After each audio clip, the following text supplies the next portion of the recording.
Hi there everybody, it's Mr. John from the Boys and Girls Club of Metro Los Angeles, and today for cultural awareness we're going to be having a fun, exciting, and tasty program that I call Champurrado Champions. For those of you who do not know, Champurrado is a Mexican hot chocolate that's super thick, really creamy, and it's really good, especially to have during the winter time. So it's got to be really cold. So it's a really fun and nice treat that we can all make together. And actually, before we get into making the program and all the materials we're going to need, I real quickly just want to say that for this material and for this program, you're going to be needing an adult. So remember, if you don't have an adult near you, you can watch the video, take notes, and then re-watch the video when an adult is near so they can supervise you and help make the Champurrado with you. So make sure that you have an adult. Again, it's a warning, you have to have an adult. Do not do this program without an adult because it's super important. We're going to be using a stove and we don't want anybody to burn themselves or to put a fire in the house or whatever.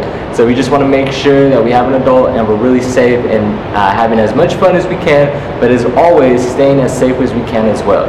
So real quick, if you want to pause the video, go grab an adult, and then when you guys come back, I'll show you all the materials that we're going to need to make our Champurrado today.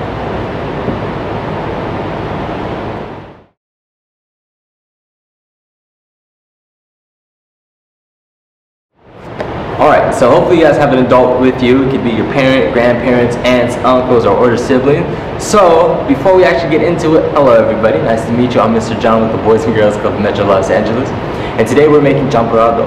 So Champurrado is a Mexican drink. For those of you who do not know, like I said, it's a Mexican drink that's similar to hot chocolate, but it's a lot thicker. We use a little more ingredients, but it's really tasty. It tastes really good, so I can't wait to make it with all of you guys.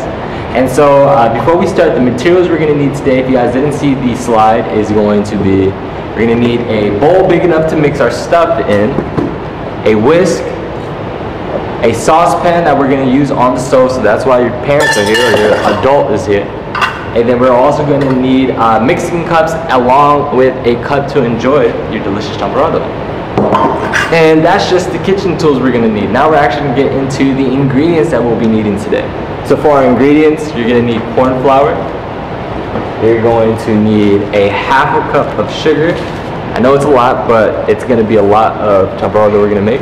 And you're also going to need some Mexican hot chocolate. So this is actually going to help give us that flavor while also keeping it really sweet. So I can't wait. I can't tell you guys how excited I am to make this, as well as I don't have the ingredient here, but you guys can also use cinnamon to give it some extra added in flavor. I know people who use egg, some people also use vanilla, so it's this way we're going to make is kind of the simpler way, but there's many different ways to make this drink, and each and every single way to make it is just as much delicious as the last way to make it. So feel free to add in, for those of you who know what you're making or know what you're doing, feel free to add in whatever ingredients you want to make it a little more sweeter or a little better. And so yeah, so now we're going to get into the making process of our Champurrado today.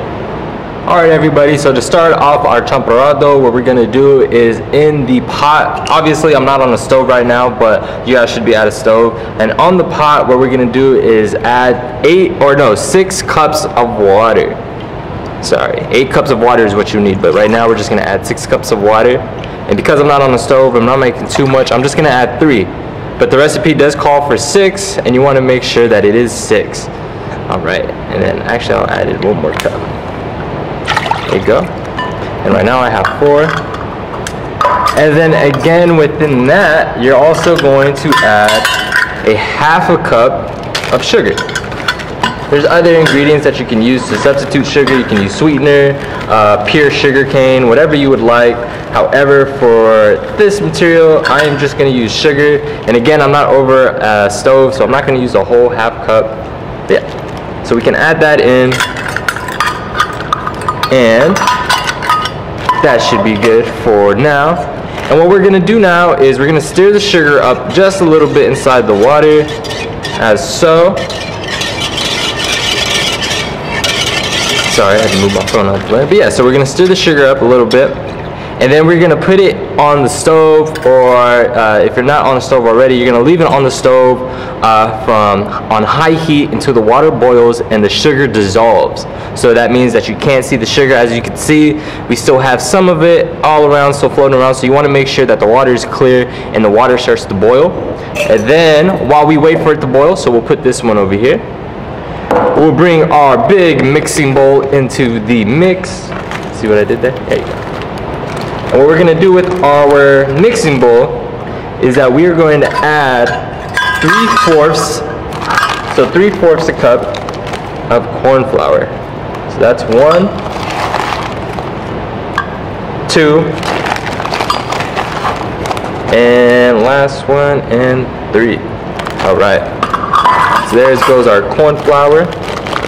And what we are going to do with that, let me just go get some water.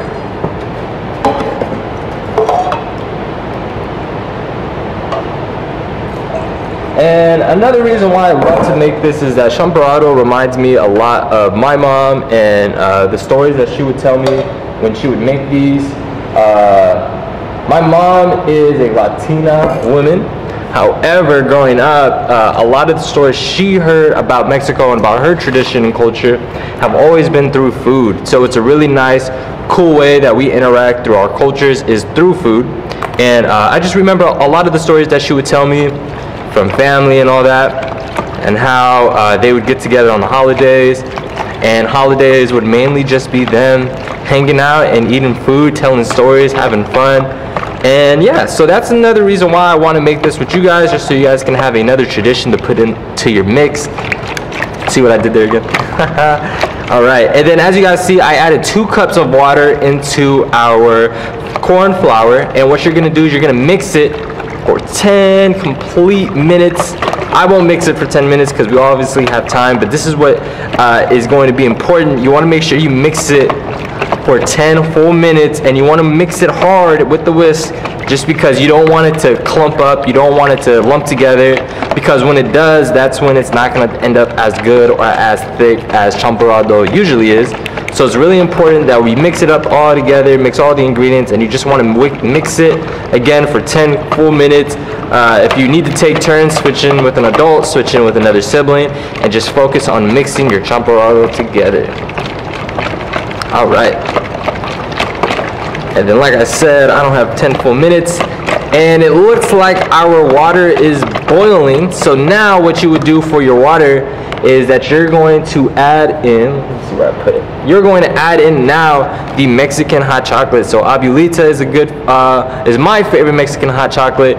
There's many other kinds of Mexican chocolate and Mexican hot chocolate, but every time I make Champurrado, I always use Abuelita's, selfless plug, on the Champurrado. And then again, we're mixing it in, and then you want to make sure to add in 2 tablets. So this is what 2 tablets of Mexican hot chocolate looks like, and I'll show it to you guys. You can show 2, you could throw 2 in there, you could throw more to sweeten it up. You don't want to add too much because then it's just going to become way too much chocolate, unless you love chocolate. If you love chocolate, I suggest throwing as much as you want in there. And we won't add anything in because, like I said, I'm not near a stove right now, so I can't really make the whole Champurrado. But you want to make sure you add those into your water.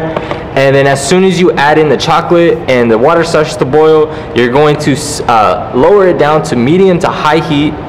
And trust me, if you guys are missing some of this, the pre-recorded content sheet has all of the information that you guys would need.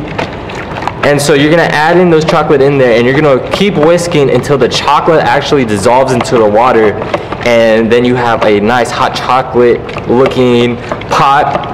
And once you have that, you're going to add your corn flour mixture into the pot, and then mix it all up together.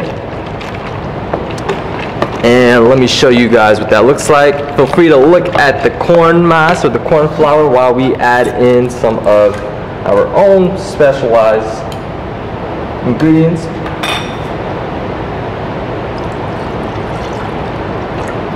All right. And as you can see, I got some chocolate already right here.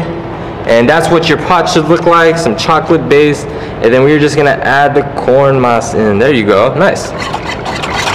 And this time we're gonna mix it up again. But for this time, we're gonna mix it for 8 minutes. And we're gonna keep it on medium to high heat. And you're just gonna mix it up, mix it all together. And again, if it looks like that, you may wanna add in some more chocolate, but again, I'm not near a stove, so I can't really show you guys exactly what it looks like. But you guys should get the idea. So we're gonna mix it all up.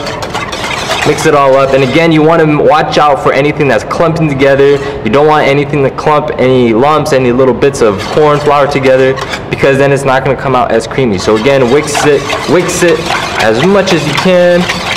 Get all the way in there.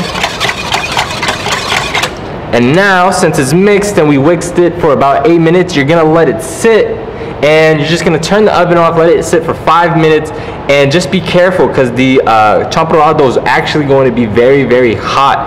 Since it's a lot thicker than regular hot chocolate, that heat's going to stay in the pot. So you guys just want to make sure that we don't use too much of it, or we don't drink too much too fast, just because it could burn your tongue or the top of your mouth. So remember, be careful. We're going to turn the oven all the way off, and now we're just going to let it sit for about 5 minutes before we enjoy it all together.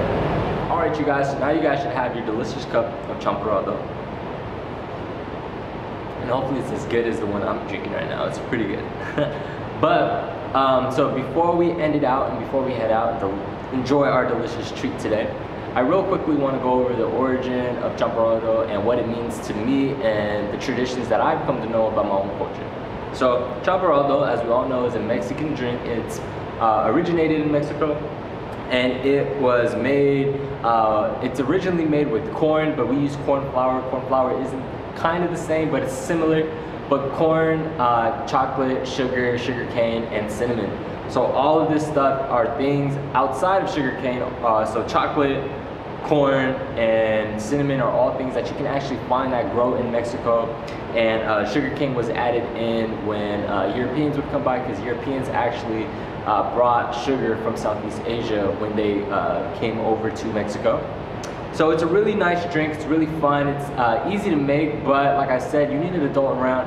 And a little thing about me too is that growing up, when I would make this with my mom, she would always tell me traditions and about times when she would drink this. So she would actually start drinking champurrado on December 12th, December 13th. December 12th is the holiday known as the Day of the Virgin Guadalupe. So growing up, her mom, my grandma, is Catholic, so they celebrated that holiday almost every year, and they would make delicious champurrado, they'd make tamales, and then they'd enjoy everything up until Christmas time, where they continue to make tamales, continue to make champurrado, continue to make all the baked goods that come from Mexico. So this is why I wanted to share with you guys today. It's food, and to me, a big part of my culture is food and the food that surrounds it. So I just can't wait to hear all the stories about how you guys enjoyed the champurrado and how it went. Feel free to take any pictures and even share with your parents. Tell your parents that you have a good kind of ingredient that you would like to make. If your parents are there, tell whoever else you're looking forward to seeing this Thanksgiving break, and let them know that we have an awesome drink that we can all make that's going to keep us nice, warm, and hearty. So before we head out today, I actually just have one question for you guys about culture and about food. So my question for you guys today is going to be, why is food really important to culture? And again, if you didn't hear me, why is food really, really important to culture?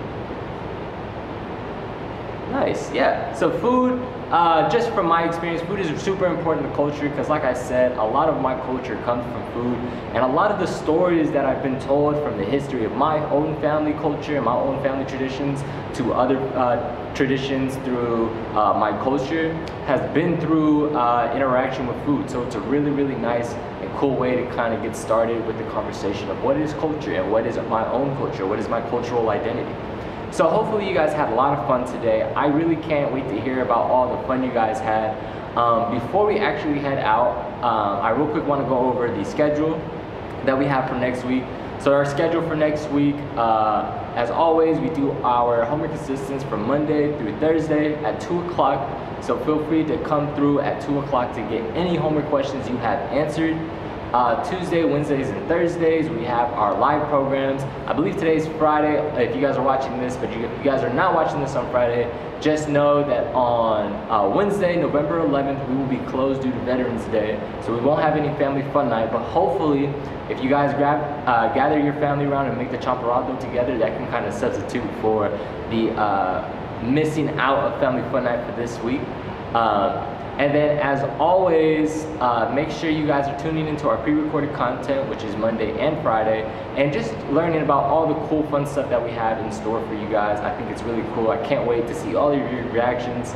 As always, you guys stay safe, include everybody, learn as many cultures as you can, and as always, have as much fun doing it. Have a great night, you guys. Thank you guys again for making this Champurrado with me. I really can't wait to finish this out. Have a good one. Bye.